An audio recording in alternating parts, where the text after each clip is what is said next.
राधे राधे, जय श्री कृष्णा। आज है कार्तिक मास का चौथा दिन और आज हम पढ़ेंगे श्रीमद् भगवत गीता का दूसरा अध्याय।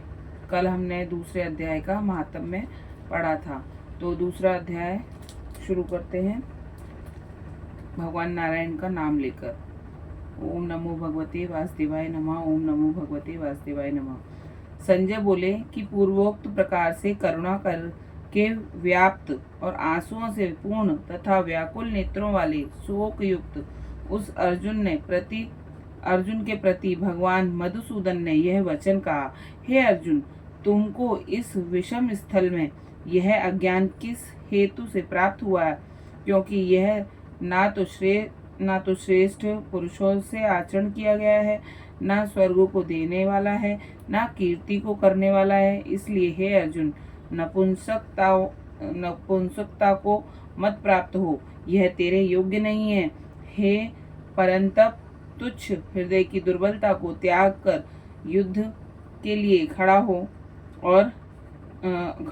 तब अर्जुन बोले कि हे मधुसूदन, मैं रणभूमि में भीष्म पितामह और द्रोणाचार्य के प्रति किस प्रकार बाणों से युद्ध करूंगा? क्योंकि हे अरिसूदन, वे दोनों ही पूजनीय हैं। इसलिए इन महानुभाव गुरुजनों को ना मारकर इस लोक में भिक्षा का अन्न भी भोगना कल्याणकारक समझता हूँ। क्योंकि गुरुजनों को मारकर भी इस लोक में रुधिर से सने हुए अर्थ और काम रूप भोगों को ही तो भोगूंगा, और हम लोग यह भी नहीं जानते कि हमारे लिए क्या करना श्रेष्ठ है, अथवा यह भी नहीं जानते कि हम जीतेंगे या हमको वे जीतेंगे। और जिनको मारकर हम जीना भी नहीं चाहते, वे ही धृतराष्ट्र के पुत्र हमारे सामने हैं।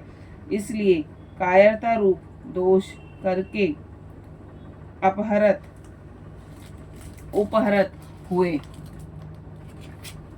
उपहृत हुए स्वभाव वाला और धर्म के विषय में मोहित चित्त हुआ मैं आपसे पूछता हूँ, जो कुछ निश्चय किया हुआ कल्याणकारक साधन हो वह मेरे लिए कहिए। क्योंकि मैं आपका शिष्य हूँ, इसलिए आपके शरण हुए मेरे को शिक्षा दीजिए। क्योंकि भूमि में निष्कंटक धन्य धन संपन्न राज्य को देवताओं के स्वामीपने को प्राप्त होकर भी मैं उस उपाय को नहीं देखता हूँ जो कि मेरी इंद्रियों के सुखाने वाले शोक को दूर कर सके। संजय बोले, हे राजन, निंद्रा को जीतने वाले अर्जुन अंतर्यामी श्री कृष्ण महाराज के प्रति इस प्रकार कहकर फिर श्री गोविंद भगवान से युद्ध नहीं करूंगा ऐसा स्पष्ट कहकर चुप हो गए। उसके उपरांत हे भरतवंशी धृतराष्ट्र, अंतर्यामी श्री कृष्ण महाराज ने दोनों सेनाओं के बीच में उस शोक युक्त अर्जुन को हंसते हुए ये वचन कहे, हे अर्जुन, तू ना शोक करने योग्यों के लिए शोक करता है और ना पंडितों के से वचन को कहता है, परंतु पंडित जन जिनके प्राण चले गए हैं उनके लिए और उनके प्राण नहीं गए हैं उनके लिए भी शोक नहीं करते हैं। क्योंकि आत्मा नित्य है, इसलिए शोक करना अयुक्त है। वास्तव में ना तो ऐसा ही है कि मैं किसी काल में नहीं था, अथवा तू नहीं था, अथवा ये राजा लोग नहीं थे, और ना ऐसा ही है कि इससे आगे हम सब नहीं रहेंगे। किंतु जैसे जीवात्मा की इस देह में कुमार, युवा और वृद्धावस्था होती है, वैसे ही अन्य शरीर की प्राप्ति हेतु उस विषय में धीर पुरुष नहीं मोहित होता है। अर्थात जैसे कुमार, युवा और जरावस्था रूप स्थूल शरीर का विकार अज्ञानता से आत्मा में भासता है, वैसे ही एक शरीर से दूसरे शरीर को प्राप्त होना रूप सूक्ष्म शरीर का विकार भी अज्ञान से ही आत्मा में भासता है। इसलिए तत्व को जानने वाला धीर पुरुष इस विषय में नहीं मोहित होता है। हे कुंती पुत्र, सर्दी, गर्मी और सुख दुख को देने वाले इंद्रिय और विषयों के संभोग तो क्षणभंगुर और अनित्य हैं। इसलिए हे भरतवंशी अर्जुन, उनको तू सहन कर, क्योंकि हे पुरुष श्रेष्ठ, दुख सुख को समान समझने वाले जिस धीर पुरुष को ये इंद्रियों के विषय व्याकुल नहीं कर सकते, वह मोक्ष के लिए योग्य होता है। और हे अर्जुन, असत वास्तु का तो अस्तित्व नहीं है और सत का अभाव नहीं है। इस प्रकार इन दोनों का ही तत्वज्ञानी पुरुषों द्वारा देखा गया है। इस न्याय के अनुसार नाश रहित तो उसको जान कि जिससे ये संपूर्ण जगत व्याप्त है, क्योंकि इस अविनाशी का विनाश करने को कोई भी समर्थ नहीं है। और इस नाश रहित अप्रमेय नित्य स्वरूप जीवात्मा के ये सब शरीर नाशवान कहे गए हैं। इसलिए हे भरतवंशी अर्जुन, तू युद्ध कर। जो इस आत्मा को मारने वाला समझता है तथा जो इसको मरा मानता है, वे दोनों ही नहीं जानते हैं, क्योंकि यह आत्मा ना मरता है और ना मारा जाता है। यह आत्मा किसी काल में भी ना जन्मता है और ना मरता है, अथवा यह आत्मा हो करके फिर होने वाला है, क्योंकि यह अजन्मा, नित्य, शाश्वत और पुरातन है। शरीर के नाश होने पर भी वह नाश नहीं होता। हे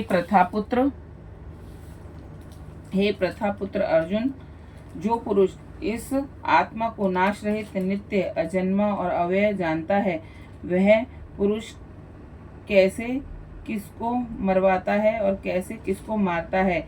और यदि तू कहे कि मैं तो शरीर के वियोग का शोक करता हूँ, तो यह भी उचित नहीं है, क्योंकि जैसे मनुष्य पुराने वस्त्रों को त्याग कर दूसरे नए वस्त्रों को ग्रहण करता है, वैसे ही जीवात्मा पुराने शरीर को त्याग कर दूसरे नए शरीरों को प्राप्त होता है। हे अर्जुन, इस आत्मा को शस्त्रादि नहीं काट सकते और इसको आग नहीं जला सकती, इसको जल गीला नहीं कर सकते और वायु नहीं सुखा सकता है, क्योंकि यह आत्मा अछेद्य है। यह आत्मा अहाद है, अकेल्य है और अशोष्य है, तथा यह आत्मा निसंदेह, नित्य, सर्वव्यापक, अचल, स्थिर रहने वाला और सनातन है। यह आत्मा अव्यक्त अर्थात इंद्रियों का अविषय, और यह आत्मा अचिंत्य अर्थात मन का अविषय, और यह आत्मा विकार रहित अर्थात न बदलने वाला कहा गया है। इससे हे अर्जुन, इस आत्मा को ऐसा जानकर तू शोक करने योग्य नहीं है, अर्थात तुझे शोक करना उचित नहीं है। यदि तू इसको सदा जन्मने और सदा मरने वाला माने तो भी हे अर्जुन, इस प्रकार शोक करने को योग्य नहीं है, क्योंकि ऐसा होने से जो जन्म लेने वाले की निश्चित मृत्यु और मरने वाला का निश्चित जन्म होना सिद्ध हुआ, इससे भी तू इस बिना उपाय वाले विषय में शोक करने को योग्य नहीं है। यह भीष्मादिकों के शरीर माया में होने से अनित्य हैं, इससे शरीरों के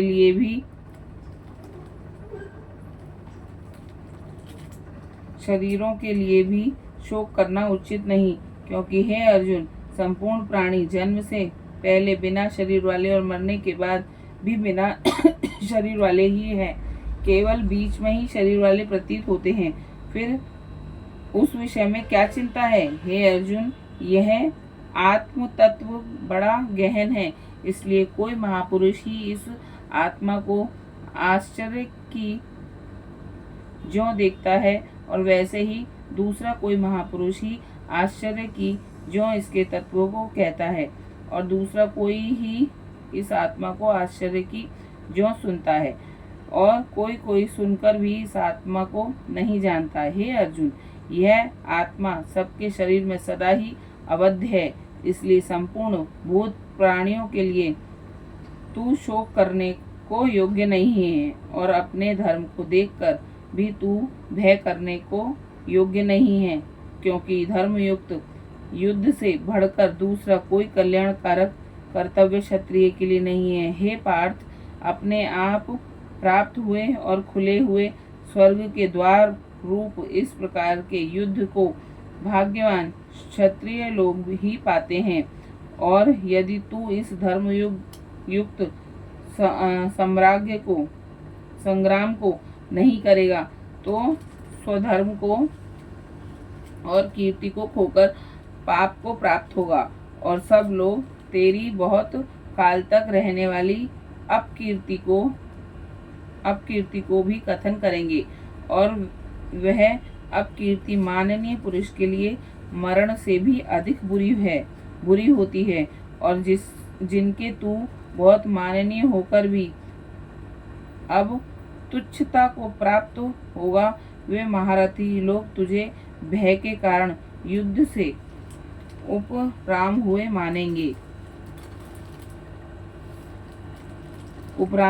मानेंगे, और तेरे बैरी लोग तेरे सामर्थ्य की निंदा करते हुए बहुत से ना कहने योग्य वचनों को कहेंगे। फिर उससे अधिक दुख क्या होगा? इससे युद्ध करना तेरे लिए सब प्रकार से अच्छा है, क्योंकि या तो मरकर स्वर्ग को प्राप्त होगा अथवा जीतकर पृथ्वी को भोगेगा। इससे हे अर्जुन, युद्ध के लिए निश्चय वाला होकर खड़ा हो। यदि तुझे स्वर्ग तथा राज्य की इच्छा ना हो तो भी सुख दुख लाभ हानि और जय पराजय को समान समझकर उसके उपरांत युद्ध के लिए तैयार हो। इस प्रकार युद्ध करने से तू पाप को प्राप्त नहीं होगा। हे पार्थ, यह बुद्धि तेरे लिए ज्ञान योग के विषय में कही गई, और इसी को अब निष्काम कर्म योग के विषय में सुन। जिस व्यक्ति बुद्धि से युक्त हुआ तू कर्मों के बंधनों को अच्छी तरह से नाश करेगा।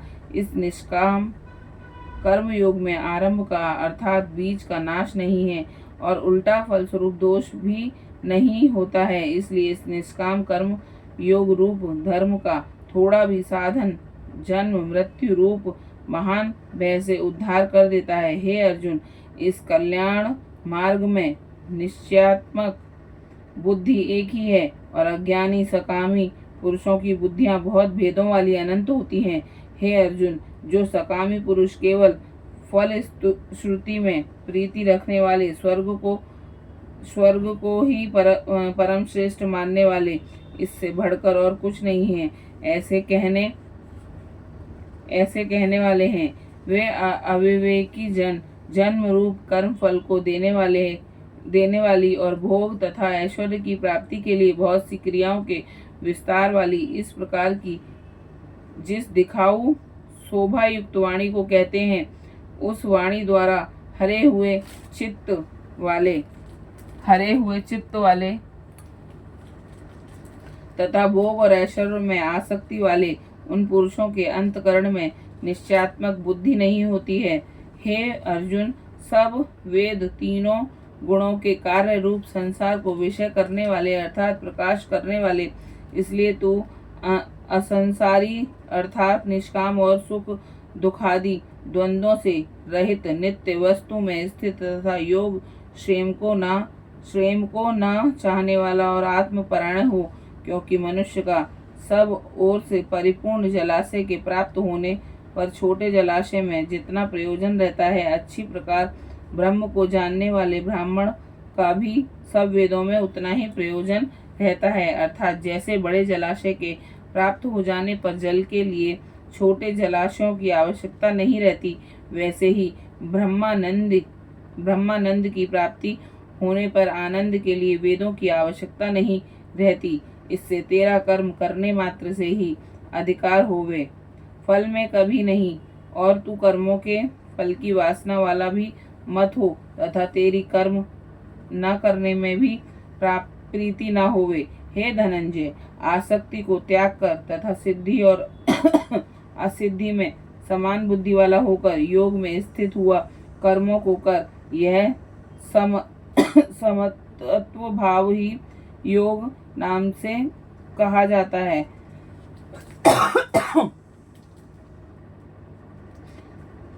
इस समतत्व रूप बुद्धि योग से सकाम कर्म अत्यंत तुच्छ है। इसलिए हे धनंजय, समत्व बुद्धि योग का आश्रय ग्रहण कर, क्योंकि फल की वासना वाले अत्यंत दीन है। समत्व बुद्धि युक्त पुरुष पुण्य प्राप्त दोनों को इस लोक में ही त्याग देता है, अर्थात उनके लिपायमान नहीं होता। इससे समत्व बुद्धि योग के लिए ही चेष्टा कर यह समत्व बुद्धि रूप योग ही कर्मों में चतुरता अर्थात कर्म बंधन से छूटने का उपाय है, क्योंकि बुद्धि योग युक्ति युक्त ज्ञानी जन कर्मों से उत्पन्न होने वाले फल को त्याग कर जन्म रूप बंधन से छूटे हुए निर्दोष अर्थात अमृत में पद को प्राप्त होते हैं। हे अर्जुन, जिस काल में तेरी बुद्धि मोह रूप दलदल को बिल्कुल तर जाएगी, तब वे सुनने योग्य और सुने हुए के वैराग्य को प्राप्त होगा।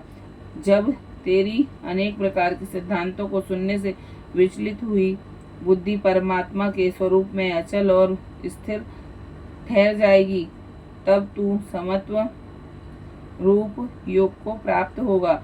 इस प्रकार भगवान के वचन को सुनकर अर्जुन ने पूछा, हे केशव, समाधि में स्थित स्थिर बुद्धि वाले पुरुष का क्या लक्षण है, और स्थिर बुद्धि पुरुष कैसे बोलता है, कैसे बैठता है, कैसे चलता है? इसके उपरांत श्री कृष्ण महाराज बोले, हे अर्जुन, जिस काल में यह पुरुष मन में स्थित संपूर्ण कामनाओं को त्याग देता है, उस काल में आत्मा से ही आत्मा में संतुष्ट हुआ स्थिर बुद्धि वाला कहा जाता है, तथा दुखों की प्राप्ति में उद्वेग रहित है। मन जिसका और सुखों की प्राप्ति में दूर हो गई है, स्पृहा जिसकी तथा नष्ट हो गए हैं, राग भय और क्रोध जिसके, ऐसे मुनि स्थिर बुद्धि कहा जाता है। जो पुरुष सर्वत्र स्नेह रहित हुआ उन शुभ तथा अशुभ वस्तुओं को प्राप्त होकर ना प्रसन्न होता है, ना द्वेष करता है, उनकी बुद्धि स्थिर है। और कछुआ अपने अंगों को जैसे समेट लेता है, वैसे ही यह पुरुष जब सब ओर से अपनी इंद्रियों को इंद्रियों के विषयों से समेट लेता है, तब उसकी बुद्धि स्थिर होती है। यद्यपि इंद्रियों के द्वारा विषयों को न ग्रहण करने वाले पुरुष के भी केवल विषय तो निवृत्त हो जाते हैं, परंतु राग नहीं निवृत्त होता, और इस पुरुष का तो राग भी परमात्मा को साक्षात करके निवृत्त हो जाता है। और हे अर्जुन, जिससे कि यत्न करते हुए बुद्धिमान पुरुष के भी मन को यह प्रथमन प्रभाव वाली इंद्रियां बलात् कर देती हैं। इसलिए मनुष्य को चाहिए कि उन संपूर्ण इंद्रियों को वश में करके समाहित चित्त हुआ मेरे परायण स्थित होवे, क्योंकि जिस पुरुष के इंद्रियां वश में होती हैं, उसकी ही बुद्धि स्थिर होती है। हे अर्जुन, मन सहित इंद्रियों को वश में करके मेरे परायण न होने से मन के द्वारा विषयों का चिंतन होता है, और विषयों को चिंतन करने वाले पुरुष की उन विषयों में आसक्ति होती है, और आसक्ति से उन विषयों की कामना उत्पन्न होती है, और कामनाओं में विघ्न पड़ने से क्रोध उत्पन्न होता है। क्रोध से अविवेक अर्थात मूढ़ भाव उत्पन्न होता है, और अविवेक से स्मरण शक्ति भ्रमण होती है, और स्मृति के भ्रमित हो जाने से बुद्धि अर्थात ज्ञान शक्ति का नाश होता है, और बुद्धि के नाश होने से यह पुरुष अपने श्रेय साधन से गिर जाता है। परंतु स्वाधीन अंतकरण वाला पुरुष राग द्वेष से रहित अपने वश में ही हुई इंद्रियों द्वारा विषय को भोगता हुआ अंतकरण की प्रसन्नता अर्थात स्वच्छता को प्राप्त होता है। उस निर्मलता के होने पर उसके संपूर्ण दुखों का अभाव हो जाता है, और इस प्रसन्न चित्त वाले पुरुष की बुद्धि शीघ्र ही अच्छी प्रकार स्थिर हो जाती है। हे अर्जुन, साधन रहित पुरुष के अंतकरण में श्रेष्ठ बुद्धि नहीं होती, और उस अयुक्त के अंतकरण में आसक्ति भाव भी नहीं होता, और बिना आसक्ति भाव वाले पुरुष को शांति भी नहीं होती। फिर शांति रहित पुरुष को सुख कैसे हो सकता है? क्योंकि जल में वायु नाव को जैसे हर लेता है, वैसे ही विषयों में विचरती इंद्रियों के बीच जिस इंद्रिय के साथ मन रहता है, वह एक इंद्रिय उस आयुक्त पुरुष की बुद्धि को हरण कर लेती है। इससे हे महाभाव हो, जिस पुरुष की इंद्रियां सब प्रकार इंद्रियों के विषय में वश में की हुई होती हैं, उसकी बुद्धि स्थिर होती है। और हे अर्जुन, संपूर्ण भूत प्राणियों के लिए जो रात्रि है, उस नित्य नित्य शुद्ध बोध स्वरूप परमानंद में भगवत को प्राप्त हुआ योगी पुरुष जागता है।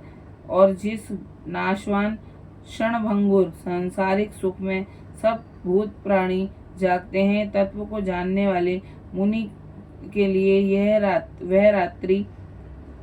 वह रात्रि है। जैसे सब ओर से परिपूर्ण अचल प्रतिष्ठा वाले समुद्र के प्रति नाना नदियों के जल उसको चलायमान न करते हुए भी समा जाते हैं, वैसे ही जिस स्थिर बुद्धि पुरुष के प्रति संपूर्ण भोग किसी प्रकार का विकार उत्पन्न किए बिना ही समा जाते हैं, वह पुरुष परम शांति को प्राप्त होता है, ना कि भोगों को चाहने वाला। क्योंकि जो पुरुष संपूर्ण कामनाओं को त्याग कर ममता रहित और अहंकार रहित स्पृहा रहित हुआ वर्तता है, वह शांति को प्राप्त होता है।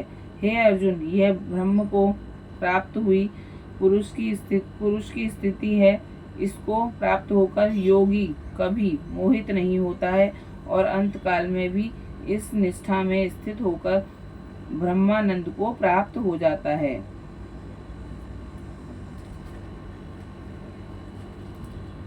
इति श्रीमद्भगवद गीता रूपी उपनिषद एवं ब्रह्म विद्या तथा योग शास्त्र विषय श्री कृष्ण और अर्जुन के संवाद में सांख्य योग नामक दूसरा अध्याय।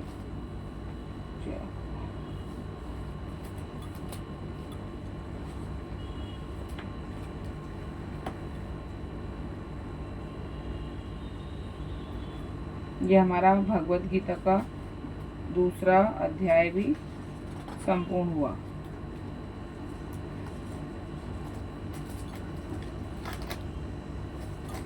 ओम नमो भगवते वासुदेवाय नमः। ओम नमो